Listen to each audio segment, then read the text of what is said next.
Hi, I'm Charlie. And I'm Liz. And we're the Adventure Closet. And today, grab a cup of tea because we're checking out the Pacific Bonsai Museum. So come along with us.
Look at these mushrooms just growing out of the sidewalk.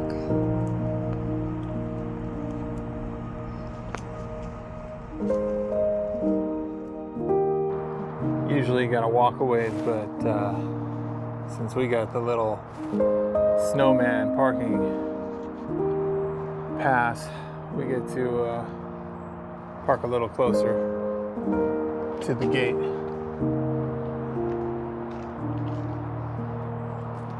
A long time ago, I asked my dad what the snowman meant for parking.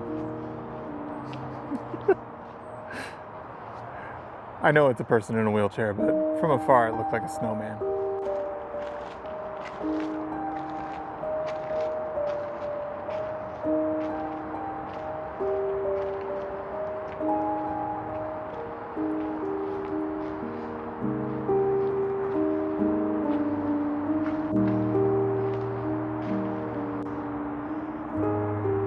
So we came here and thought it was $12, but it says free admission supported by Four Culture. Not sure what that means, but we like free. So they have a revolving exhibit here. This is Dave Creek, and he was an animator for Bob's Burgers, which was like a cartoon back in the day, which I never saw. But apparently he was born in '78, same year I was born, but he died in 2021.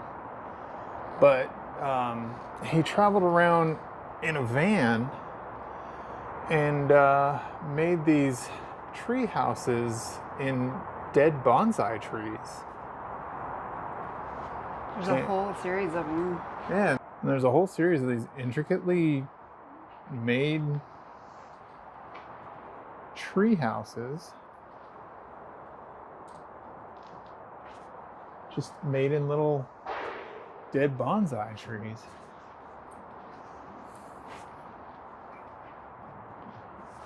It's quite interesting.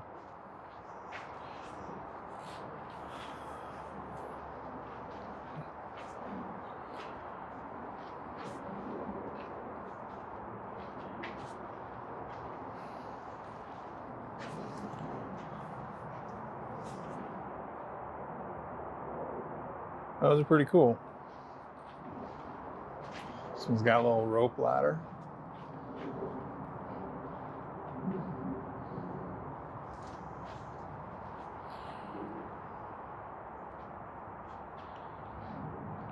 Nice. And then it's got more of his life story here.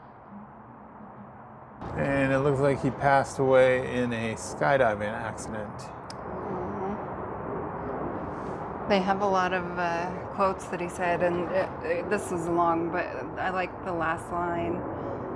He says, find out what makes you happy and do as much of it as you can.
This beautiful tree is an elephant bush, and it's been in training since 1960. It's absolutely beautiful. Like, look at this trunk.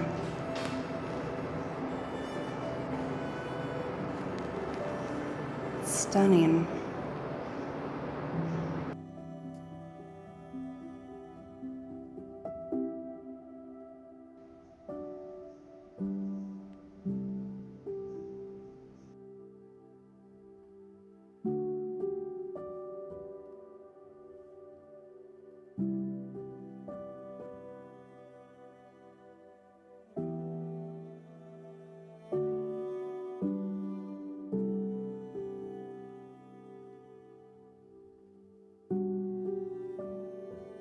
So they have this spooky bonsai stories audio tour thing going on, where they have like this thing you can scan and listen if you dare.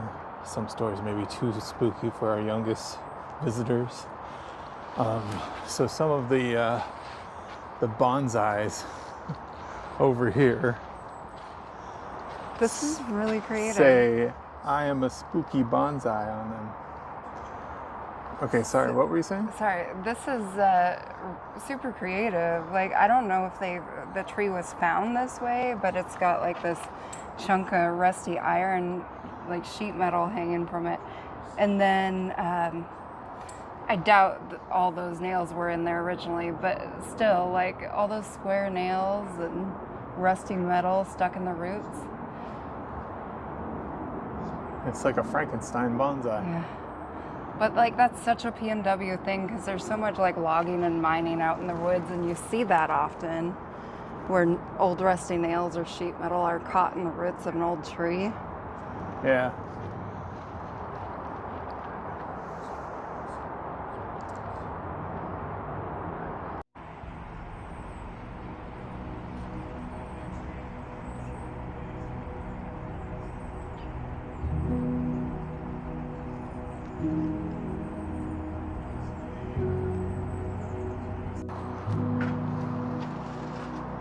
So here's a ginkgo, a little bit of fall colors on it. Yeah, that's pretty. It's beautiful. Been in training since 1985, so 40 years. 40-year-old bonsai. Over here there's a shore pine. Been in training since 1980. And in training means that they started living in a pot.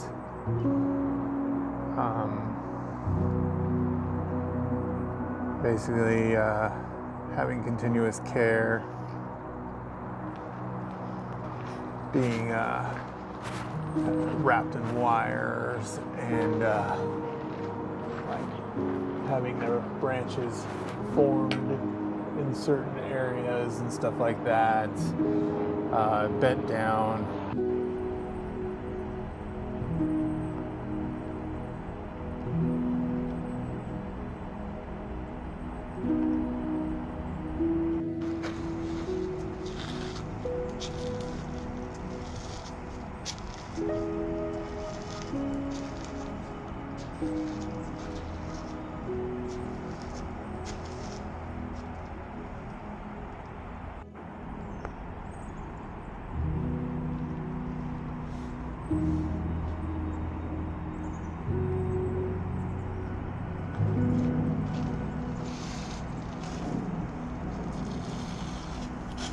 Okay, this Silverberry is the oldest that we've found so far. Been in training since 1946.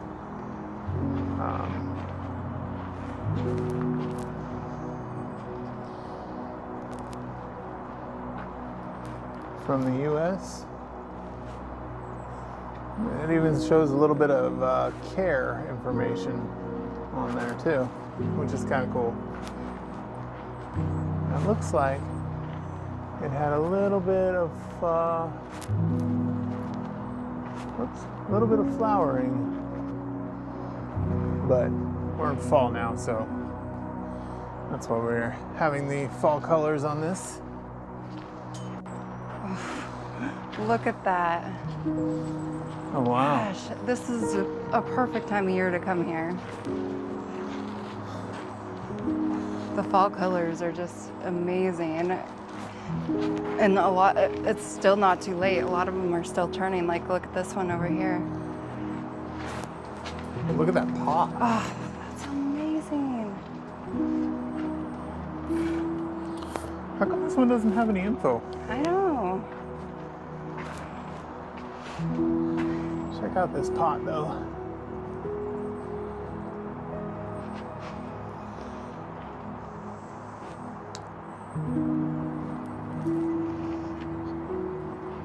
Oh man. The root system on this guy.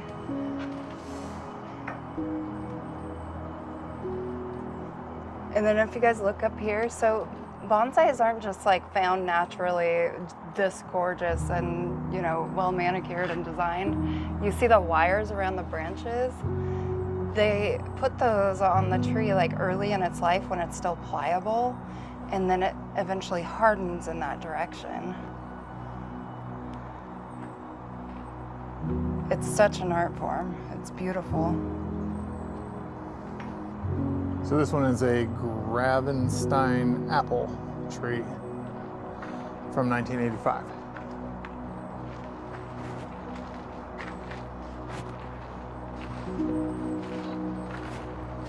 And a California shrub oak. 45 years old. Scrub oak.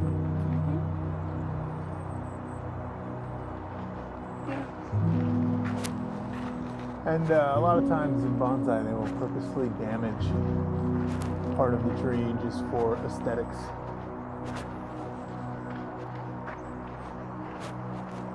It's part of the art form.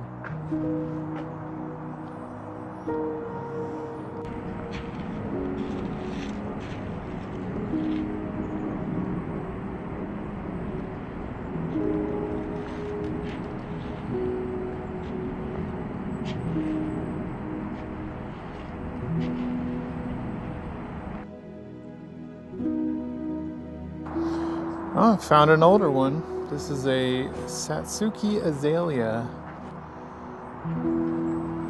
which looks like it's in the rhododendron family. Oh, In training since 1920. look at the trunk on that. The roots are so awesome.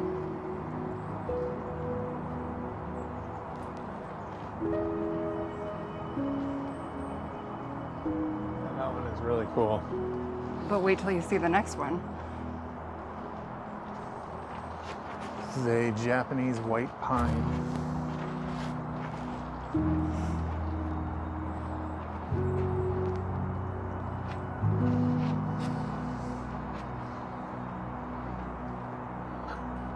their other signs are a little distracting.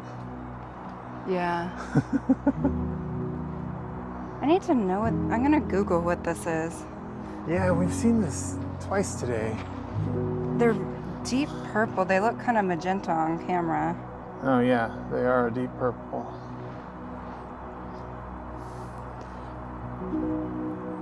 Beautyberry, which belongs to the genus Calicarpa.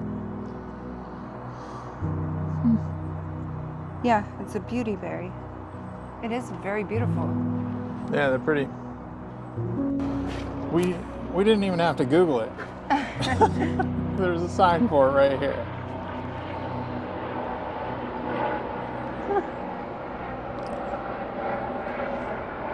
Good if you're planting a fall garden.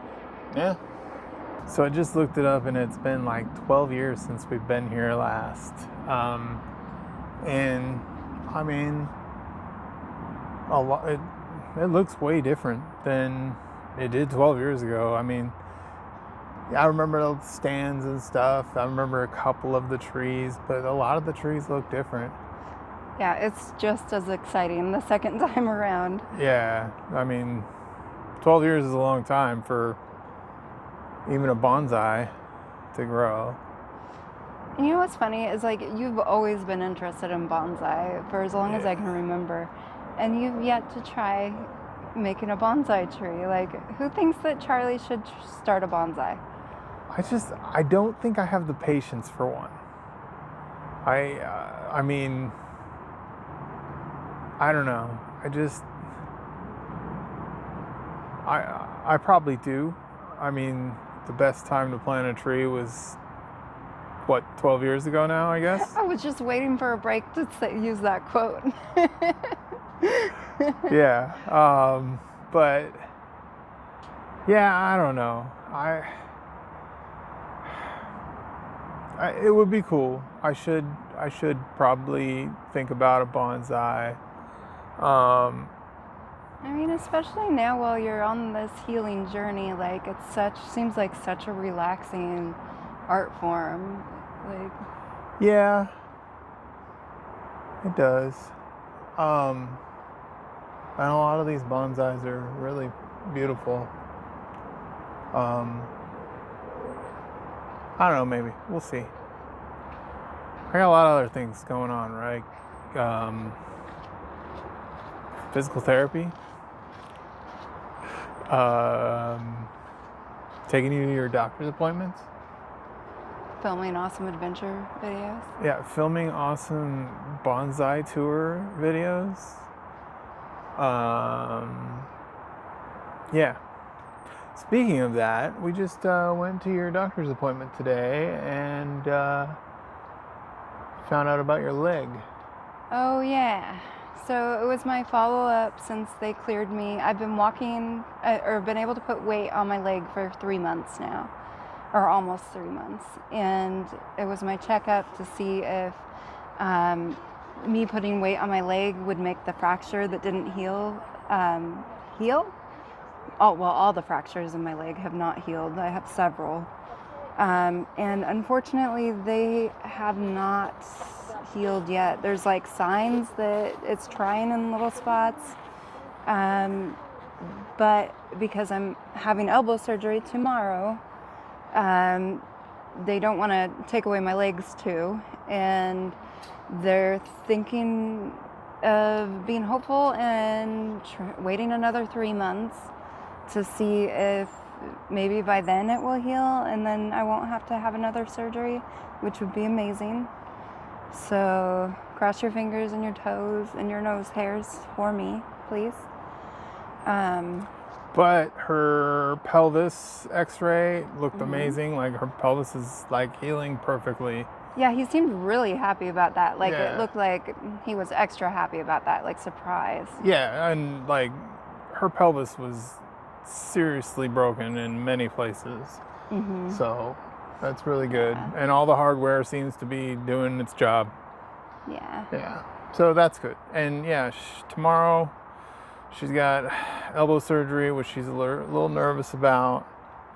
Yeah, because it's like I keep thinking like if you're just tuning in, we had a really bad car accident, and I basically lost my elbow, and they tried to reconstruct it. It failed, and now they 3D printed me an elbow, a prosthetic elbow that they're going to surgically install tomorrow. But my worry is it's like kind of like in construction, you have the measure twice, cut once kind of thing.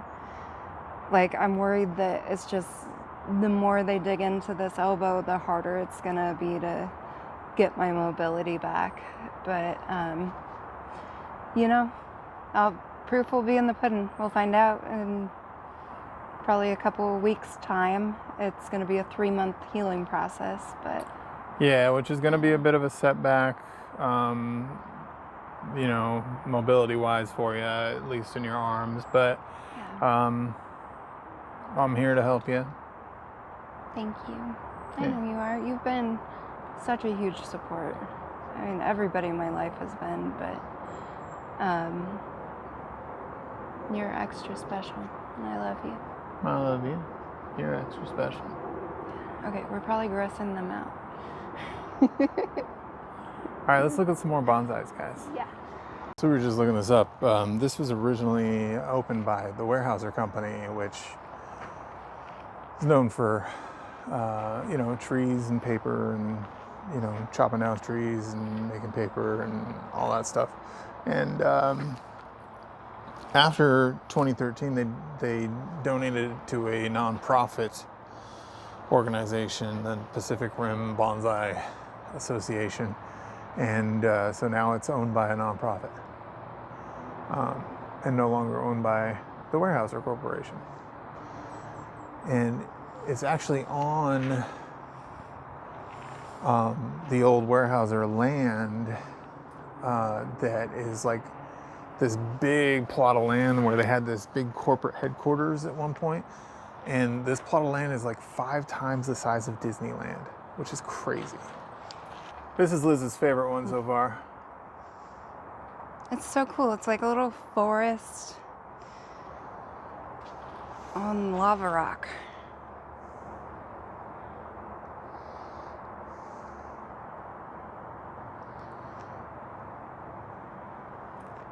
See, and I think that rock hounding and bonsai go so well together because it's a good use for your beautiful rocks to display them in a little miniature forest. Yeah. That's awesome. This is beautiful. Like, it could not be more perfect. So we were looking at some YouTube videos, and we found out that this is actually called penging bonsai, which is when you make a landscape out of a bonsai tree. So, like, this is penging bonsai. This is penging bonsai. This one probably considered penging bonsai because of the moss. But if it's just the tree, then it's just a bonsai. At least that's what we think. So if you guys know differently and we're wrong, drop us a comment. Oh my gosh, what is that even? That is so cool looking. That is awesome. Oh, it's a tamarisk. A what? A tamarisk. What's a tamarisk? Is that related to a tamarack? Tamaracks are those like really beautiful trees that turn really beautiful in the fall. I don't know. A tamarisk. Wow. Notice the wiring on that, how it has it weeping down. I wonder if that changes the whole structure of the tree. Yeah. That's absolutely amazing. That's cool. Ah, look at this one. It's a Chinese elm. Wow. That one's cool. That's so cool.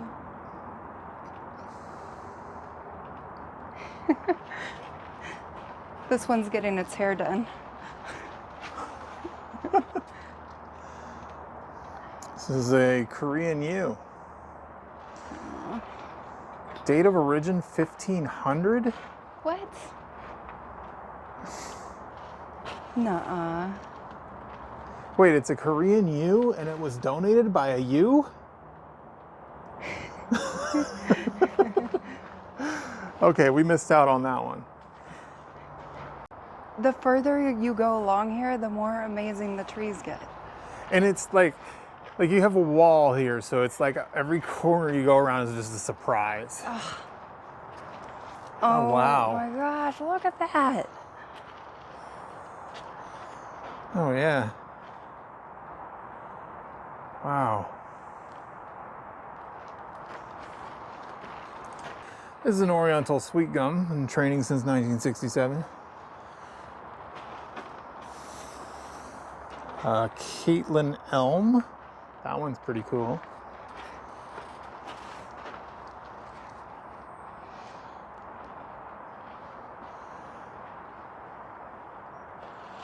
And it's a Western Hemlock.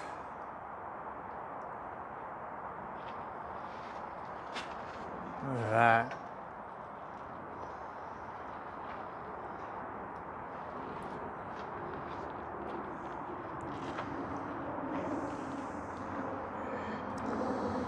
It's date of origin 1920 and training since 1921.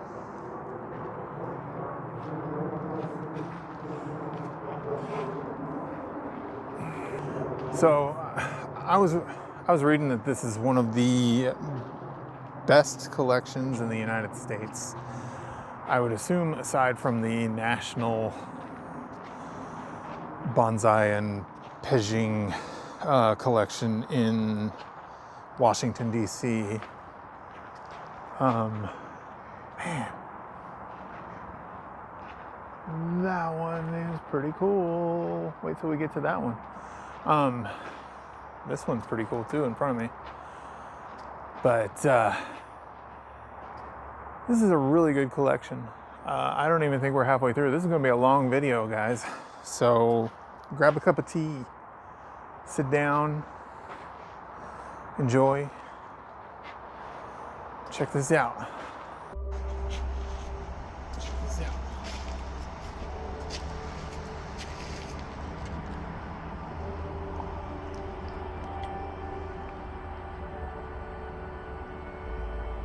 Something tells me this tree's Canadian.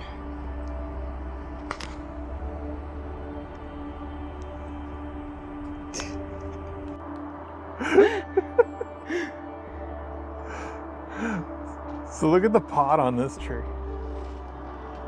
That's pretty cool. Oh, that's neato.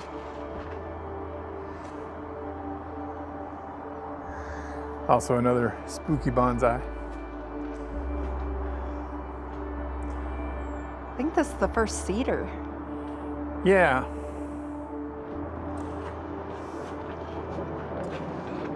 It's kind of got like a head. You guys see that? Here, go ahead and scan that on your TV or your phone. And then go ahead and listen to the spooky bonsai tale about this tree.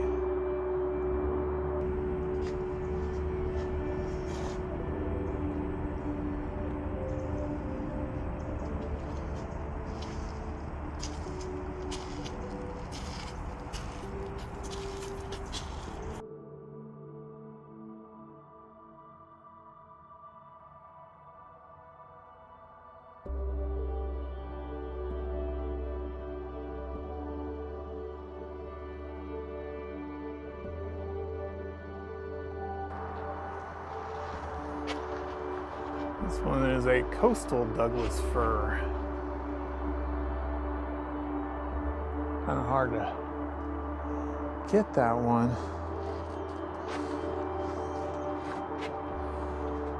This one's kind of cool. It's kind of on like a copper roof type thing. And then it's on It's like a rock with the roots trailing down, and then it's got like moss and another bush underneath it. Oh, a crimson pygmy barberry.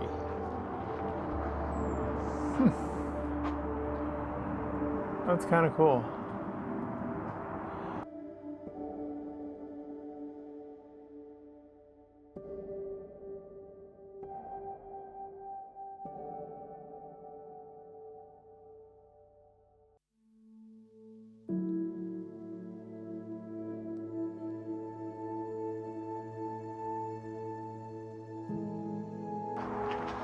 Mountain hemlock.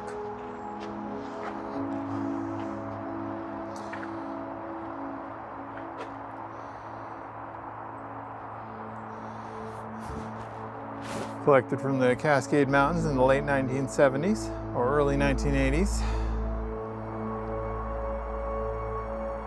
And then next to it we have the vine maple.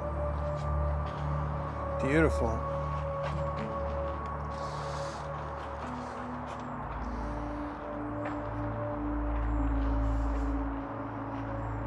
So this is another one of those spooky bonsais. This one's pretty cool though. This place is just landscaped beautifully too. Like this is just the outskirts of the place. Kind of fenced and has all this, I think it's English ivy just growing all around it. So we're about halfway through. Got a couple of nice ones behind us we'll get a closer look at. Oh, and a giant one.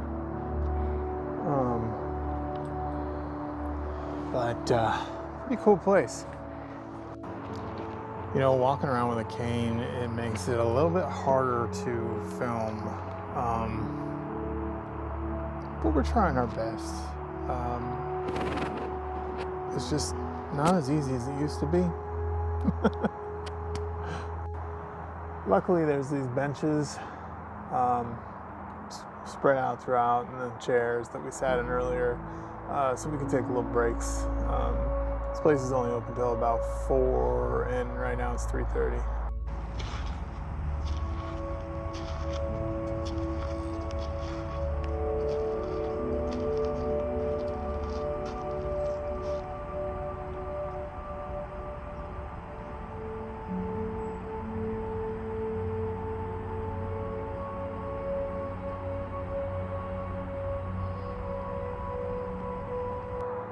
Okay, this one wins.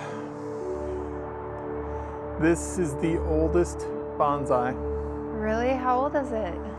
Been in training since 1880. Really? Yeah, date of origin 1820 from Japan. Wow. And Wow, it's the journey it had to take in 1820 to get here. Yeah, and it's a trident leaf maple. So it's a 3-leaf maple. Wow. It's pretty cool looking. Oh, I'm seeing the details on the leaf now. Yeah. But it's done really nicely.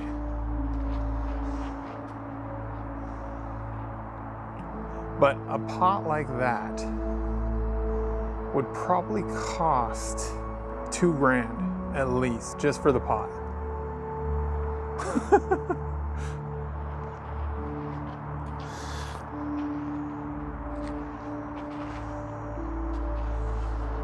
Over here we have a pear tree. That's beautiful. I like that they don't clean up the leaves that have fallen around it.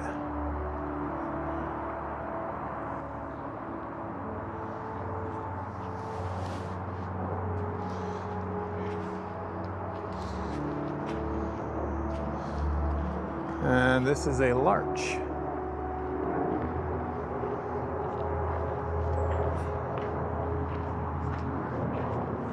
Nice to see the larch in fall color. Bonsai since 1972. Oh, wow. So the earlier tree that was a tamarisk, I looked it up, and it is related to the larch, the American larch, which is the tamarack. is another name for it. Okay.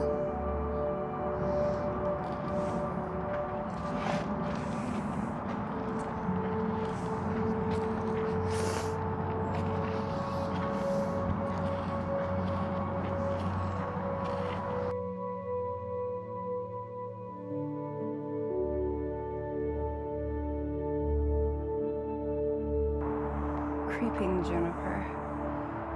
I like the way that grows. Yeah. I like that it's on a big old rock instead of a pot. Yeah. And then it's the California juniper. It only left like one little sliver on the right side alive.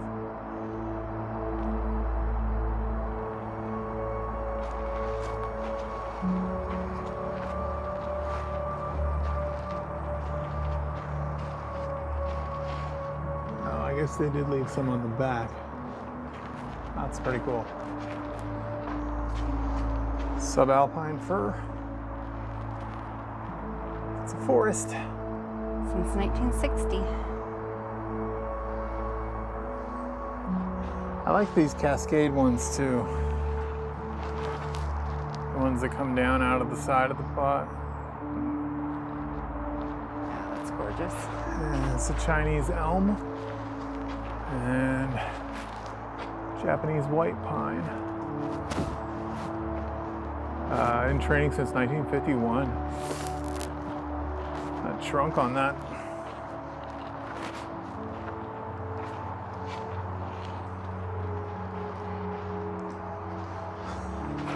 You know, they say the juniper trees are a good, like, beginner bonsai. They grow super fast, and obviously they must be very forgiving because a big chunk of it can die off and it still lives.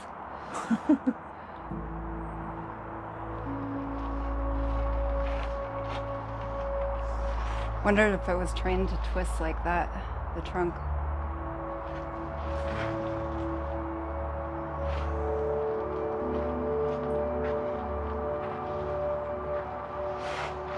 There's a Japanese black pine.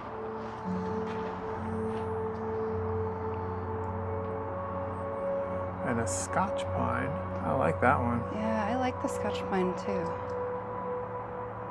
I've seen some really cool in some of the videos we've seen on YouTube of the Scotch pines. Yeah. They're so majestic.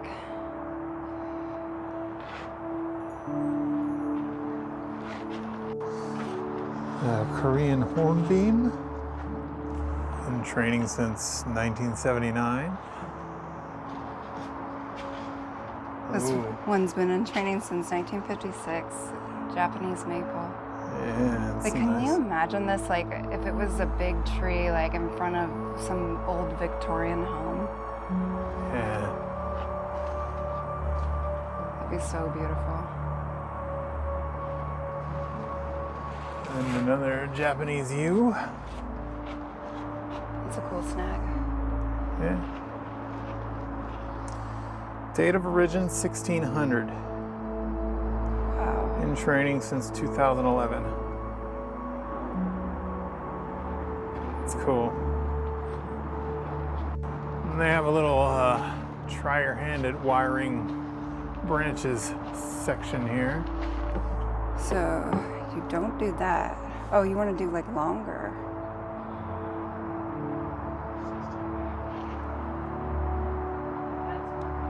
Like that. So you don't want to do tight coils. I like the be kind unwind.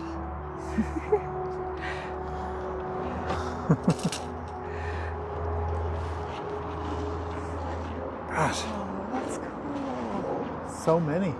Oh, this is another trident maple. Yeah. Training since 79. I love the pot on this one. Mountain hemlock. Wow.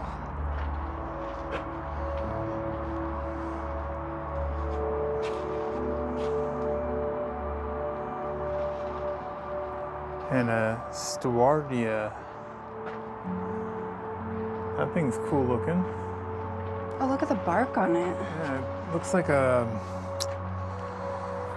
what are those called? Like a Madrona? Yeah, Madrona. I bet Madronas would make great bonsais. Maybe. A Eastern white cedar.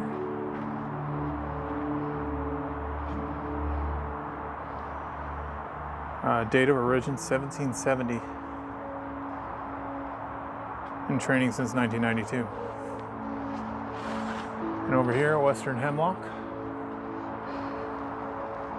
Training since 1965. I like the thick double trunk on that. Oh yeah. That's nice. In training since 1965.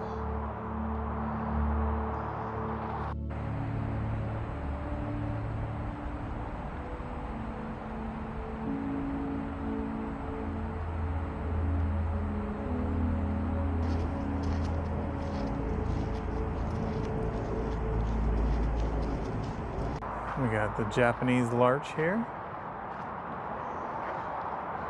That one's nice. That one's nice. It's one of the last ones. There's one more on the other side.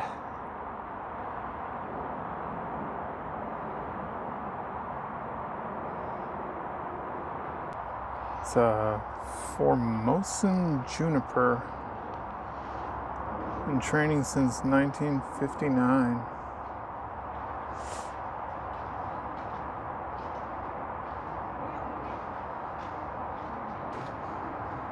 Well, that was fun. That was so much fun. Thanks for coming along with us. I hope you enjoyed. Don't forget to like and subscribe.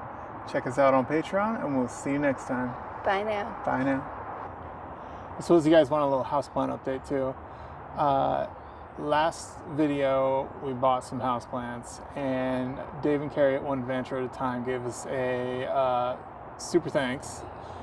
Thank you guys very much. Super, thank you so much. Yes.